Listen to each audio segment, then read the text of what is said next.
لله رب العالمين الرحمن الرحيم مالك يوم الدين إياك نعبد وإياك نستعين اهدنا الصراط المستقيم صراط الذين أنعمت عليهم غير المغضوب عليهم ولا الضالين.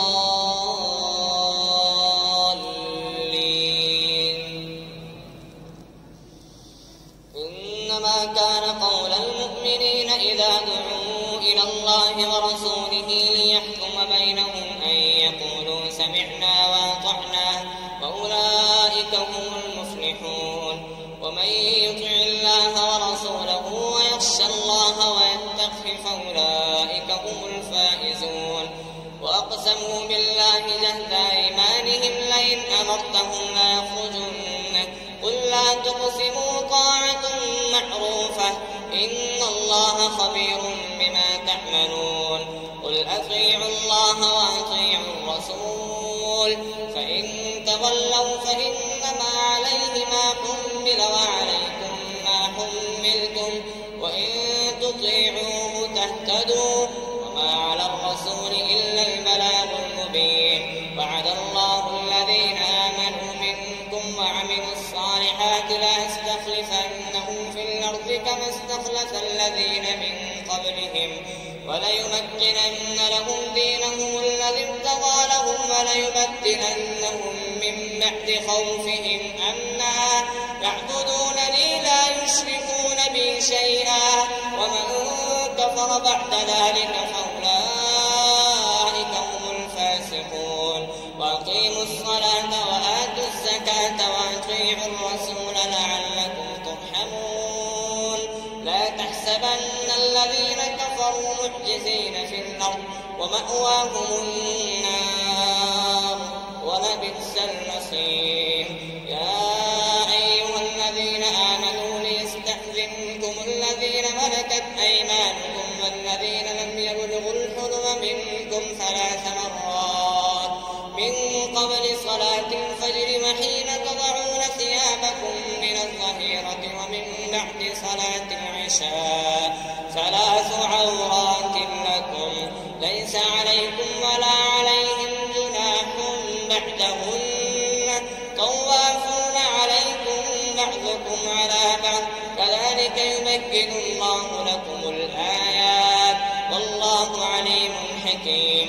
وإذا بلغ الأطفال منكم الحلم فليستأذنوا كما استأذن الذين من قبلهم كذلك يبين الله لكم آياته والله عليم حكيم.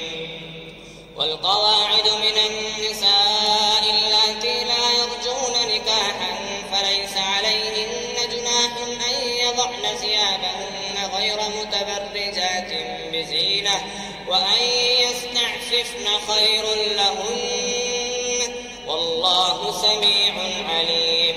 ليس على الأعمى حرج ولا على الأعرج حرج ولا على المريض حرج ولا على أنفسكم أن تأكلوا من بيوتكم أو بيوت آبائكم أو بيوت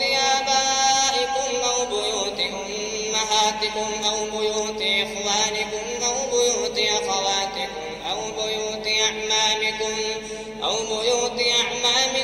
بيوت عماتكم أو بيوت أخوالكم أو بيوت خالاتكم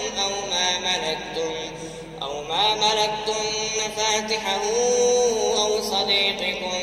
ليس عليكم جناح أن تأكلوا جميعا أو أشتاتا فإذا دخلتم بيوتا فسلموا على أنفسكم تحية من عند الله مباركة طيبة كذلك يبين الله لكم الآيات لعلكم تعقلون. إنما المؤمنون الذين آمنوا بالله ورسوله وإذا كانوا معه على أمر جامع لم يذهبوا حتى يستأذنوه إن الذين يستأذنونك أولئك الذين يؤمنون بالله ورسوله فإذا استأذنوك لبعض شأنهم فأذن لمن شئت منهم واستغفر لهم الله إن الله غفور رحيم. لا تجعلوا دعاء الرسول بينكم كدعاء بعضكم بعضا قد يعلم الله الذين يتسللون منكم لبعضا فليحذر الذين يخالفون عن أمره أن تصيبهم فتنة أو يصيبهم عذاب أليم. ألا إن لله ما في السماوات والأرض قد يعلم ما أنتم عليه ويوم يرجعون إليه فينبئهم بما عملوا والله بكل شيء